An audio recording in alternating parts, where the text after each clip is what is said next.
Hello everyone. Thank you for coming today, and thank you Professor Armitage for covering this class for me. And as I mentioned last Wednesday that my wife's grandmother was not doing well, and sadly she passed away that evening, late Wednesday night.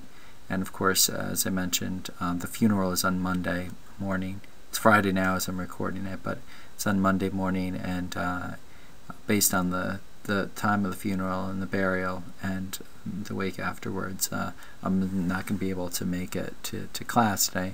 So I thank Professor Armitage so much for covering for me. And of course, my wife's grandmother, she was 93, she had a long life, and so even though we're sad to see her go, it was her time. Okay. So today we are going to skip ahead a little bit. There was about 4 or 5 slides left with architecture and art, but I thought I would just jump right into the next topic rather than leaving us halfway through. And I'll finish the art and architecture on Wednesday.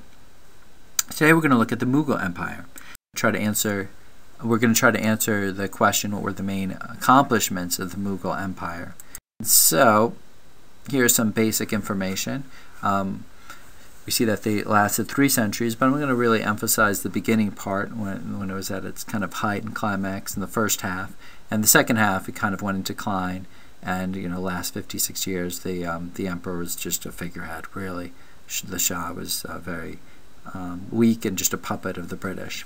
But overall, the Mughal Empire had some very talented leaders. It had some bad leaders as well. Humayun was not very good, but Akbar, along with the Ashoka, was probably one of the greatest rulers in Indian history. It was a time of relative peace after they conquered it, and so there was unity within India once again, and with peace and unity there is a flourishing of culture and learning. So it was a time when art took off, and we talked about the miniatures, the Mughal miniature paintings, which were heavily influenced from Persia. You'll see a couple of examples throughout this lecture. And of course, it was the climax of architecture in Indian history, if not the world. They produced some of the most wonderful palaces and tombs, as we talked about last class. Education prospered. There was great works of art, great religious dialogue, unprecedented religious dialogue. Overall, they were good governors, and it was a time when the economy was growing, population was growing, but with the arrival of the Europeans, first in the late 1400s, taking off in the 1500s, and it progressed. And by the end of the 1700s, the British had pushed out the Portuguese and the French, and the British were the dominant power. And basically, they were just figureheads for most of the 1800s. And in 1858, after there was an attempted revolution, they were kicked out. So we'll talk a little bit about that in the coming weeks. So who are these Mughals? Well, they're descendants of the Mongolians. Okay, one half of the Mughal Baru's family comes from Genghis Khan, who I'm sure you've heard about in terms of world history. So he was the leader of the Mongolians. The Mongolians were pretty much nobodies. They were just minding their own business, I guess, the Mongolian fighting each other. And Genghis Khan unites the Mongolian tribes, okay?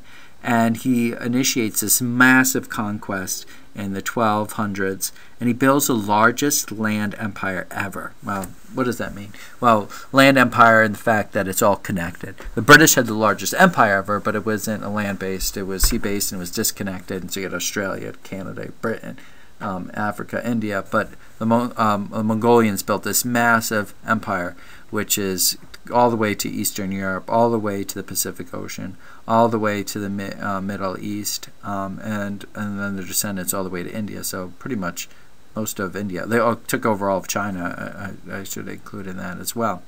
So we have from Eastern Europe all the way through China, and pretty much everything in between.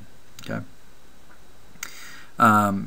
Timur or Tamerlane was another descendant of the Mongolians who ruled in the late 1300s, and he has an empire that he builds in Central Asia, it has flavors of Persian and Turkish elements here. So you can see the Mongolians, they kind of went into new areas, they merged with the native population, be it Chinese, be it Turkish, be it Persian. So Timur's empire though he was a descendant of the Mongolians, took on some of the ethnicities and some of the qualities of the people that he surrounded in that area. And you can see a picture of his empire on the bottom right. So we have a picture of Genghis Khan here, our statue, and then a picture here of the map of Tamerlane's empires that he builds in Central Europe, which is pretty massive. Okay, why is he important? Well, during the Delhi Sultanate, he sacks Delhi and weakens the Delhi Sultanate, but eventually it's restored, and there's a small state that's still holding on. The Lodi rulers are still holding on in India, but they're very, very weak. So out of this, you have Babur, the tiger, who comes out from Central Asia. He's a descendant of the Mongolians. He has a very high pedigree. He's his mother is a direct descendant of Genghis Khan. His father is a direct descendant of Timur, and he builds on that legacy to found a massive empire in northern India, the Mughals, which will eventually control all of India and be one of the greatest dynasties in history. Now I have Mongolian here with a question mark. Okay, he adopts a lot of Turkish and Persian elements. So Mongolians are more from the Far East, from East Asia, from north of China. But the dynasty that established itself in India is not really East Asian. It's definitely more Central Asian, with its Turkish and Persian influences and their practices and their art.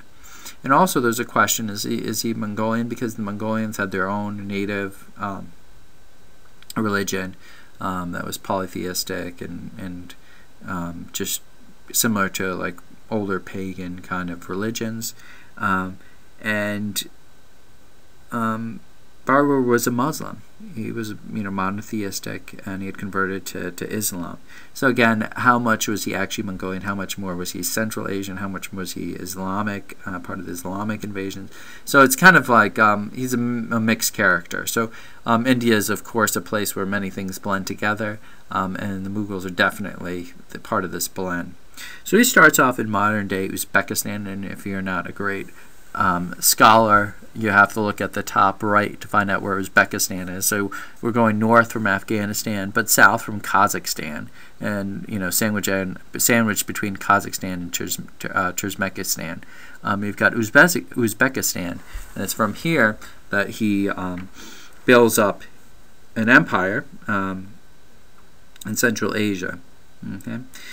He is able to develop an army and win support from the Persian rulers, who were the Safavids. And you'll see that the Mughals had a great alliance with the Safavids, who were ruling present-day Iran, and many times they relied on their military support to seize control and keep control of India.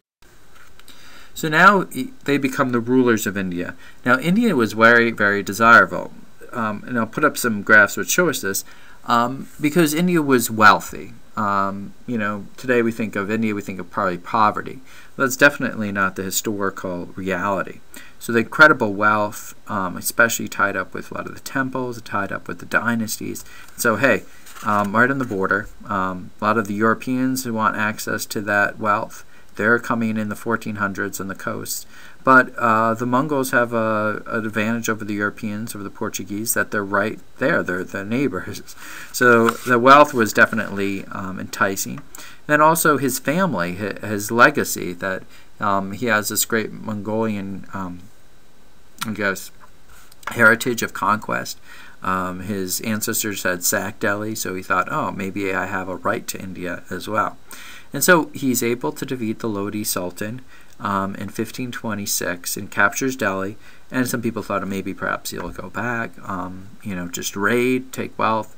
But he stays, and he eventually gains control of Delhi and Agra, the two capital cities, and also Lahore. Let's add that as a third capital city, and makes a permanent empire. He also defeats the Rajputs, some of the Rajput rulers in the northwest. In Rajasthan, we've talked about them a couple times, put together an alliance. Rana Sanga, the leader of the Confederacy, groups together an alliance, and they attack Babur, and Babur wins. And so that establishes complete control of northern India. part of his victory here was that some of the part of the alliance switched sides in the middle of the battle, and then Rana Sanga eventually looked like he was injured and dead, and the Rajput warriors fled. So there was some I guess, treachery there of people switching sides in the midst of the battle that helped Babur consolidate the northern part of India. So at the time of his death, you can look at this picture at the top right. He has control of the Yellow territory, so he has control over the Indus River and the northwest, parts of Rajasthan, and then along the northern part of the Ganges River. Then Humayun. What a funny guy. His eldest son, he comes to Babur, he's 22 years old. He was seen as a smart person. He promoted the arts, but he was a lazy person, okay? He neglected the provinces. They broke away. You know, opium is, poppy is grown in India and Afghanistan, that part of the world. They smoked a lot of it, and he was perhaps an addict. And was more interested in drugs than ruling. And so he kind of stumbles a lot, and he loses the empire. So his father built this fantastic empire, and he loses it completely. And something that's not very unusual, so we'll talk about in a little bit, succession was often brutal. His brothers revolted against him, so he had to fight his brothers, kill them, or push them into hiding. And then another Pushtun individual, so this is a person that comes from Afghanistan, Sher Shah Suri, is a general under Babur, and he seizes the throne, and he rules for about 5 years, and then he dies in an accident, gunpowder explosion, I believe. But then his sons, they fight amongst themselves, which probably doesn't help. But there's a Suri dynasty that rules for about 15 years. So, you know, another decade after he dies. These were actually very capable rulers. They built highway networks, the Grand Trunk Road, institutes a new currency, the silver-based money, reforms the military, and establishes a really good administration. And when Humayun comes back on the throne, he kind of continues that tradition. And Akbar, who's Humayun's son, and the greatest of the Mughal rulers, really continues this tradition of really able administrators and a centralized government. So it's kind of interesting. Sher Shah Suri kind of rules for a little bit. His family rules for a little bit. They're really a footnote to history because their dynasty didn't really last very long. But they were really good rulers, and they established a really great state and a centralized state, and the Mughals kind of borrowed it. So Babur conquers it, and but it's yet these other individuals that established kind of what it looks like.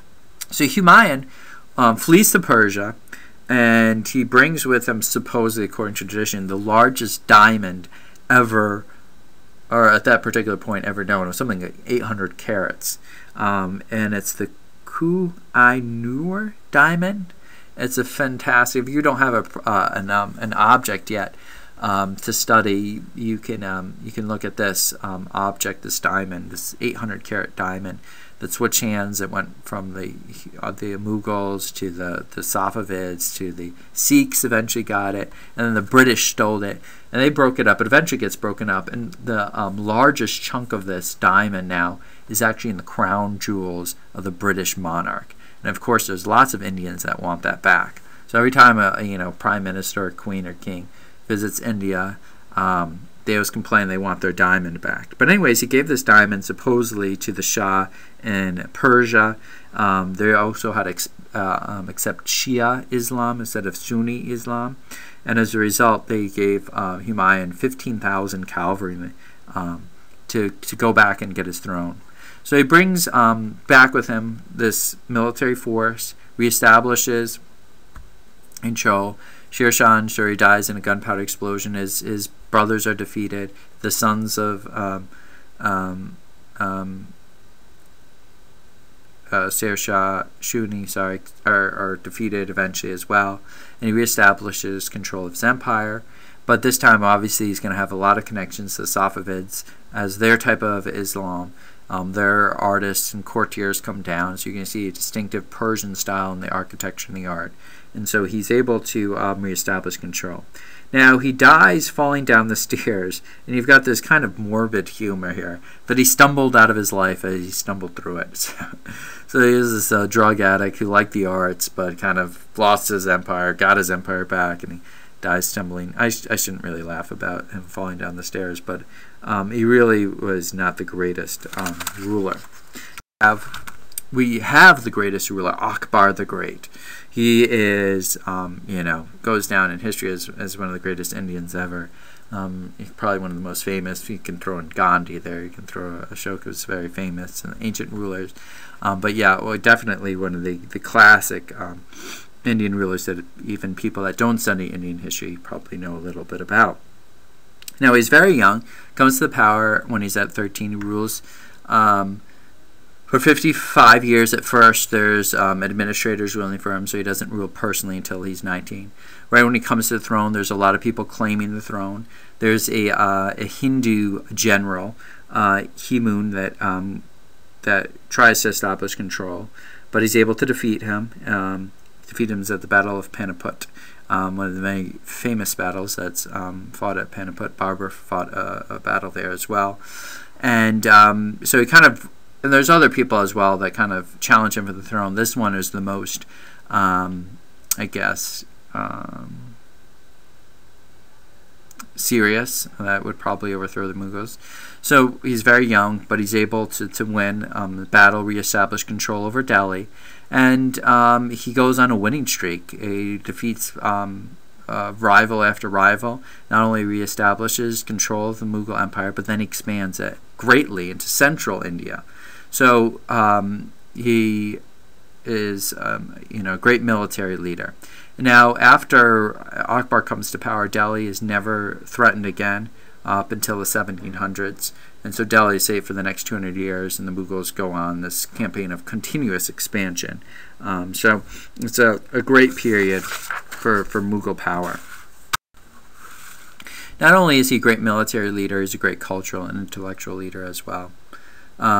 He brings intellectuals to court. We'll talk more about his religious programs as well.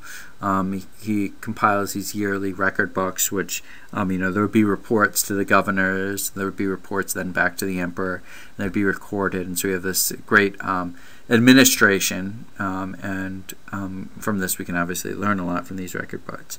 So he found a place at court for intellectuals and administrators. He himself was illiterate. He couldn't read or write, which is kind of interesting. One of his great cultural achievements is the beautiful capital city of Fatehpur Sikri.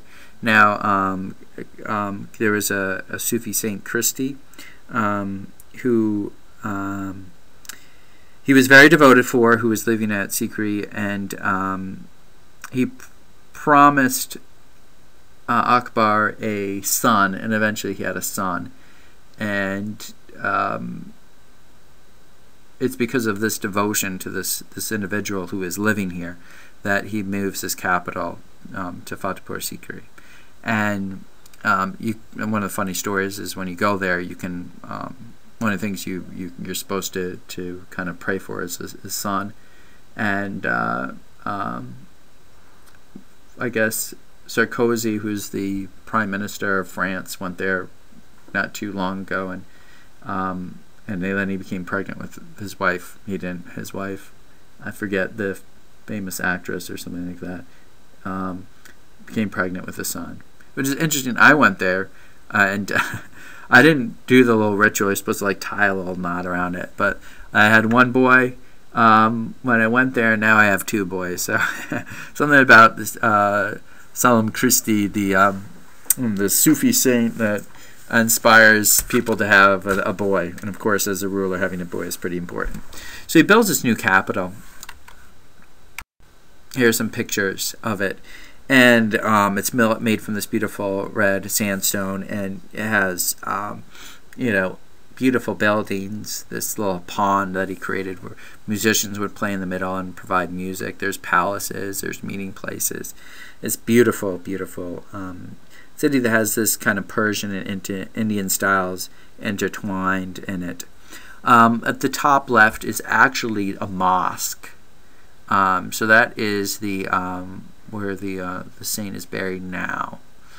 Which is outside the palace. The rest three, the other three pictures are from the palace. The top right is his meeting hall, so this would be his private meeting hall, and the bottom right is where the interior of this meeting hall. This is a central pillar. It has his walkways that all meet in the central pillar, which is just beautiful. And you can see that screen lattice work that they would carve out of the stone there. And then you have a little courtyard here. In the back right, that tall building is for the women. And it's just a beautiful capital. Eventually he abandons it. He goes to Lahore and then later to Agra. Maybe he wasn't interested. There could have been inadequate water supply, but he had eventually this capital, which is beautiful, was later abandoned. Now, Akbar is known for his tolerance and creating the synthesis between Muslims and Hindus, and he ends the religious tax. So if you are not Muslim, you're supposed to pay a tax to the Muslim rulers, and he ends that. He integrated the Hindu festivals into his calendar. He appointed Hindu ministers. He married a Hindu, and I think he had multiple wives. But if I remember, and I should have looked this up before I started this lecture, that he married a Hindu. He even married a Christian, and he married a Muslim princess. So he had, he was very eclectic in his wives, a little bit of everything. So you can also look at the statistics here. In 1555, there was 51 nobles, and all of them were not Indian, and they were all Muslims. And then, is that 25? 25 years later, he had over 222 Mughal nobles. Half of them were Indian, and 43 were Rajputs. Okay, so they were Hindus. Okay. And he would bring all the different religions. That picture I showed you of that meeting hall in Fatehpur Sikri, he brought the Jesuits from Goa, from the Portuguese colony at this time, because the Portuguese had been there for almost a century at this time. He brought the the Muslim individuals. He brought the Hindu. He brought Buddhists. And he had conversations between all these. And I think this is the first time where you have all these major religions, probably Jain and Sikh as well. And he brought them into his capital, and he would listen to them discuss and debate. He almost thought about creating his new religion, which kind of made him divine, and his edicts infallible. And but he wanted to borrow from all the different religions and kind of create a super religion. So, it was an interesting exploration. Well, this actually ties into it a little bit. So, you have a Muslim rulers. They're supposed to be venerating Allah, and as time goes on, these emperors became semi-divine, and this was a little bit of a tweak here from Islam, obviously. They built these huge mausoleums, these huge tombs. Now, part of this is that they thought that you would get spiritual benefit from visiting the tomb of the holy person. I don't know how strictly that contradicts Islam. But again, they're influenced heavily with Sufism, which is a kind of a different one of the branches. So that ties into it. They had beautiful gardens, and I think I mentioned this before. They were laid out in 4 quadrants, and they had rivers flowing through it. And so they kind of built on the description of heaven in the Quran to use these to make these paradise gardens. And of course, Hindus thought this was not very good because reincarnation, dead bodies are not pure. Only the untouchables are supposed to be dealing with the dead bodies and cremating them, and then you have this dead body that's built in a shrine and supposed to visit it. So there's a little bit of a contradiction, but they're building up this individual, this royal individual, and the timelessness of that person. And then you could kind of debate how far Akbar thought he actually was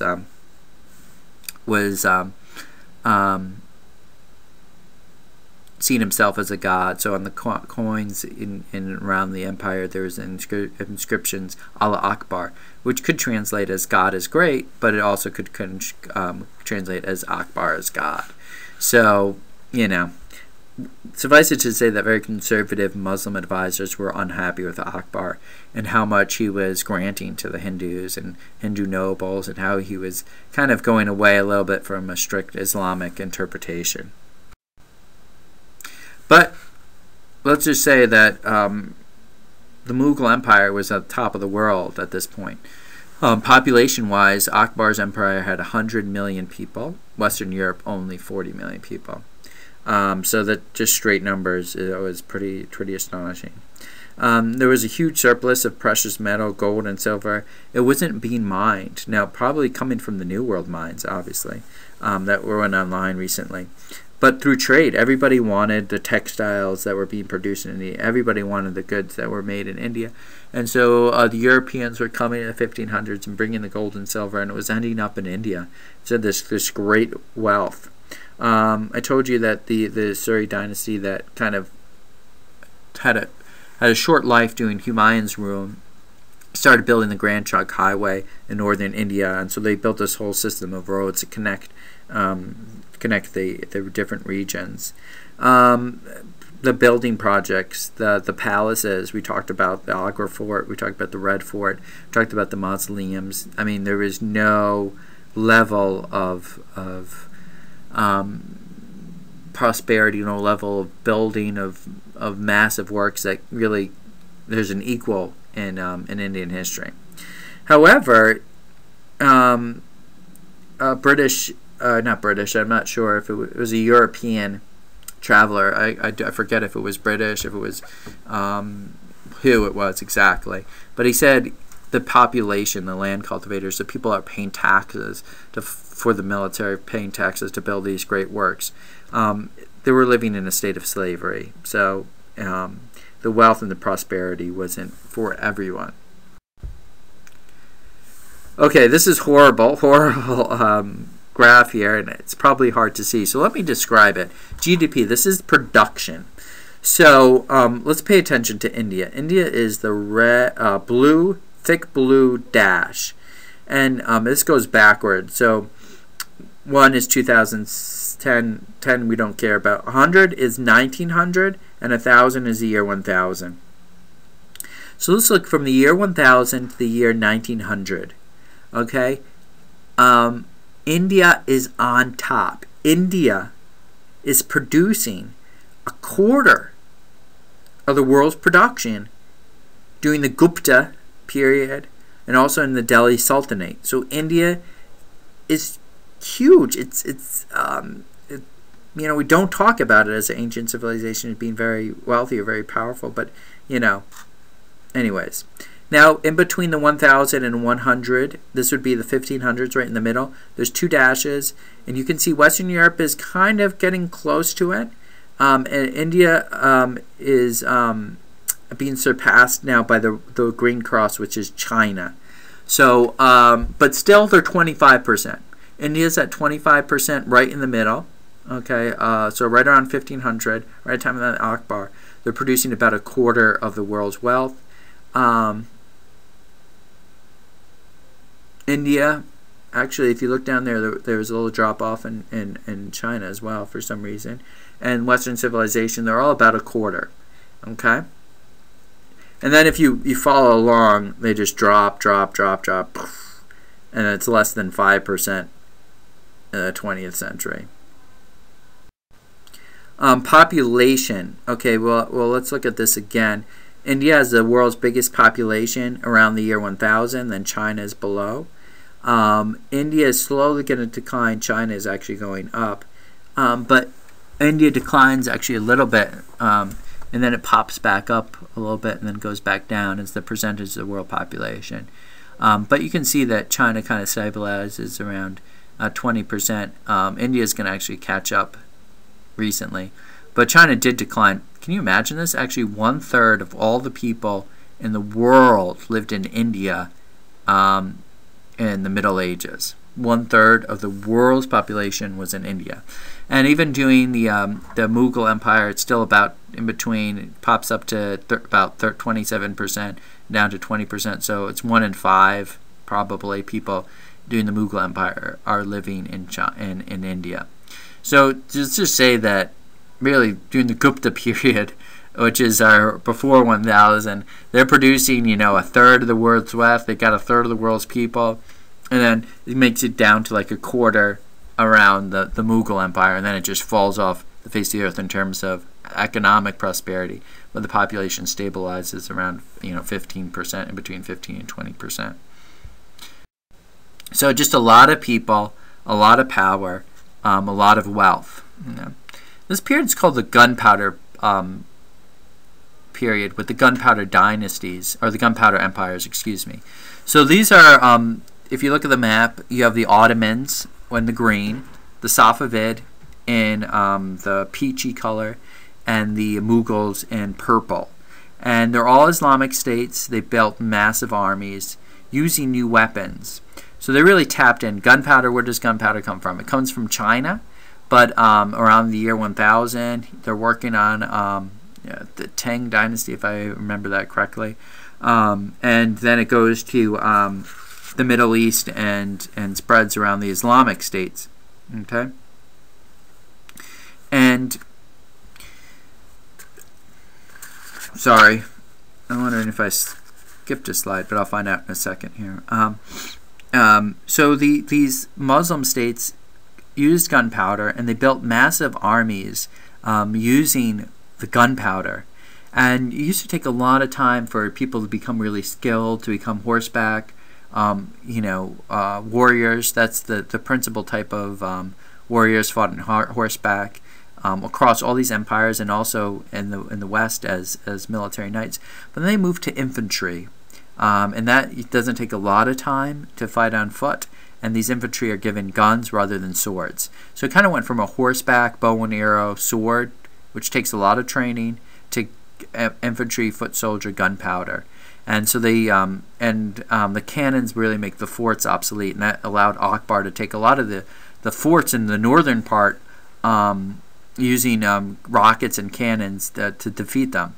So using these new infantry, gunpowder-based, gun-based armies, the Ottomans, the Safavids, and the Mughals were able to build these massive empires and be very successful and very powerful. So this kind of, and it also plays out maybe 100, 200 years later in the West, when the knights really become obsolete and they're replaced, and the castles become obsolete in the medieval period, and they're become replaced by infantry and gunpowder, cannon-based military.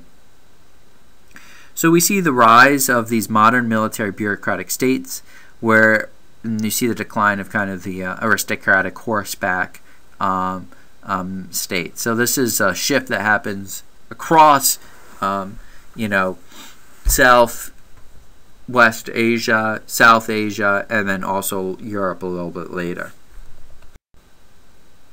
Succession. Now I'm actually going to go back. I don't know if I can go back. Actually, let me just talk about the slide I skipped, which was the government, before I jump into succession. So I think I skipped one. I know I must have hit very fast. That there was four bureaucracies in the Akbar's government and later Mughal empires. So there was one bureaucracy was the finance and revenue, so they'd be in charge of taxes and economic projects and building things, and so this would be a huge, to finance the military, to finance the weapons, to finance the palaces, and so forth. So they're involved in collecting taxes and then also coming up with the contracts to build and to supply other aspects of the government. So the second one then would be the military and intelligence. So they would fight the military. They would also be in charge of, spying and figuring out information. I guess diplomacy as well. So you had an individual in charge of the military. I'll talk more about it in a second. The third bureaucracy was in charge of religion and justice.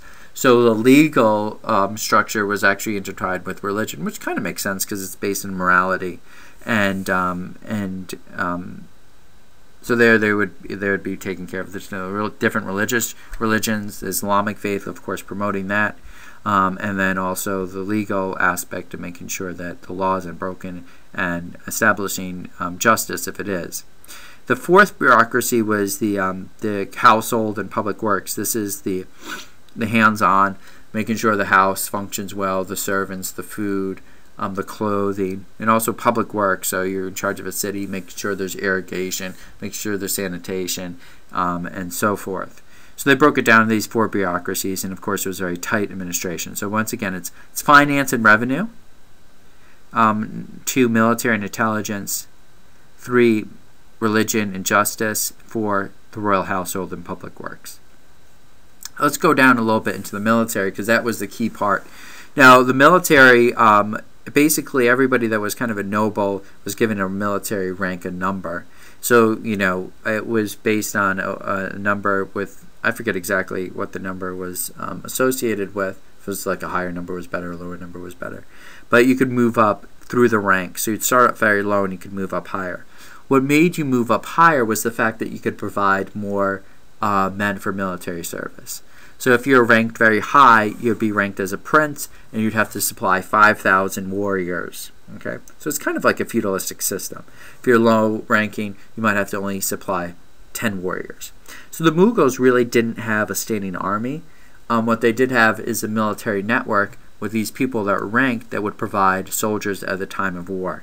And the claim was that they could provide up to 300,000 soldiers almost instantly. So it was kind of a very decentralized military. Okay, let's move to the question of succession. So how did one Mughal ruler move to the next? It was often very, very bloody. So there's this quote here, "A king should deem no one his relation." So nobody was really very close to his father, to the sons, to his brothers, you know. They were actually very, very bad to be related to the ruler. So Jahangir is the son of Akbar. Okay. So he does what all sons do, rebels against his father, proclaims himself emperor, but later they're reconciled, and there's a smooth transition, and Akbar, who remains in power, reconciles with his son Jahangir, the world conqueror, and he ends up ruling after Akbar dies. So the son of Jahangir is Khusra. I don't know if I'm saying that right. Chusru. So anyways, he rebels against his father Jahangir, and Jahangir eventually blinds him.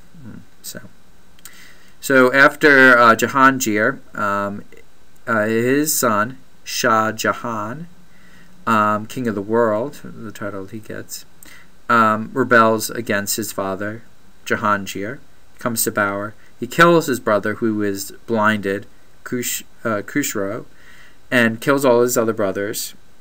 Okay, and that's that. But then Shah Jahan, his sons get older. Man, there are not a lot of good relations between father and sons. His 4 sons rebel against him. So Shah Jahan eventually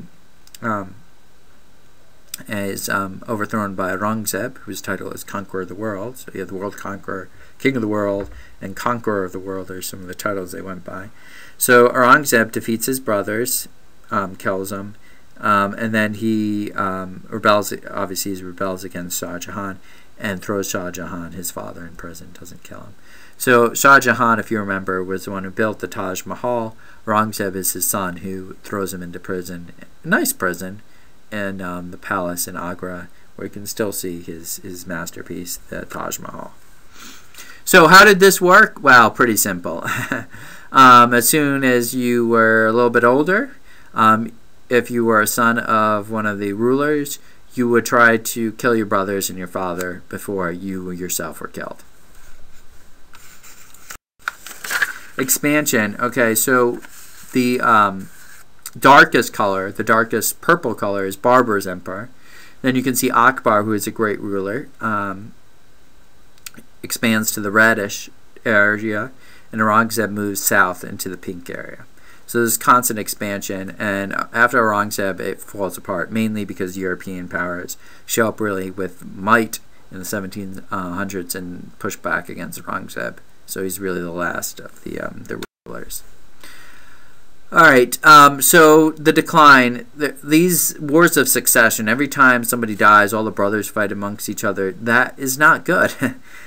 Peaceful succession is good for the empire, but fighting amongst yourselves, that's bad.